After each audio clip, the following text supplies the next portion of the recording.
আসসালামু আলাইকুম, আমি রাকিবুল ইসলাম। চলেন আজকে যাই এক নতুন প্রবাসীর জীবন কাহিনী শুনে আসি।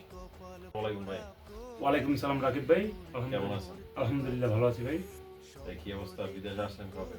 আসছি আপনার এখানে ৪ মাস ১০ দিন ১২ দিন।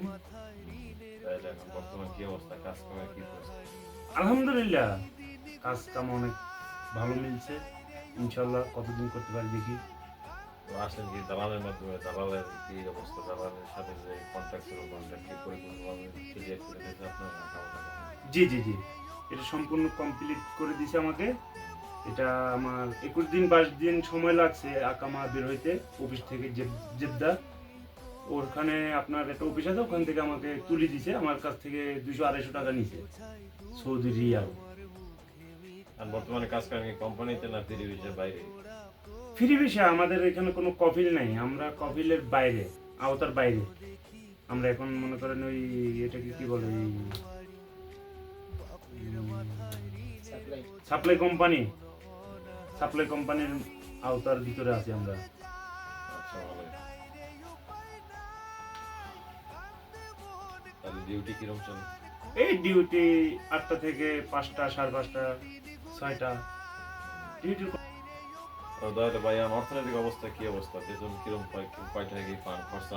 খরচা করার পর কত কি থাকে? বর্তমানে কত কি বাংলাদেশে পাঠাইতে পারেন? আলহামদুলিল্লাহ আলহামদুলিল্লাহ, বেতন ১৪০০ টাকা।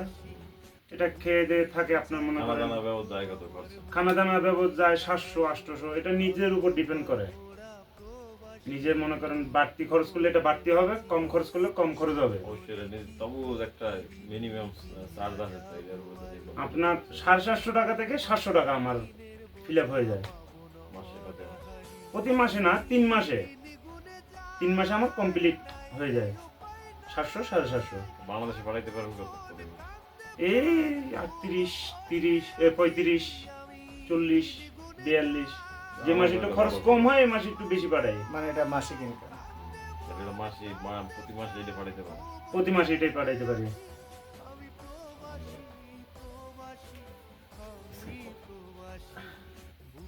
গাইস, এবার তাহলে শুনলেন এক প্রবাসীর কথা। বর্তমান বিদেশের পরিস্থিতি সম্পর্কে তো দেখলেন, জানলেন, শুনলেন। তাই আমি বলতে চাই, নতুন যারা আসবেন তারা মনে করেন কিস্তি না তুলে আসবেন। কিস্তি নিয়ে বিদেশে আসলে খুব টেনশনে মনে করেন, কাজ কাম করতে খুব ঝামেলা। আসার পরে তো সাধারণভাবে সাথে সাথে তো কাজ মিলে না। তাই কিস্তি না তুলে যেভাবে নিজস্ব অর্থায়ন দিয়ে বিদেশ আসলে সবচেয়ে ভালো হয়। জি জি জি। তাই নতুনদের জন্য পরামর্শ, নিজস্ব অর্থায়ন দিয়ে সবসময় বিদেশে আসার চেষ্টা করবেন। ঋণ না করে যতটা সম্ভব বিদেশে আসার চেষ্টা করবেন।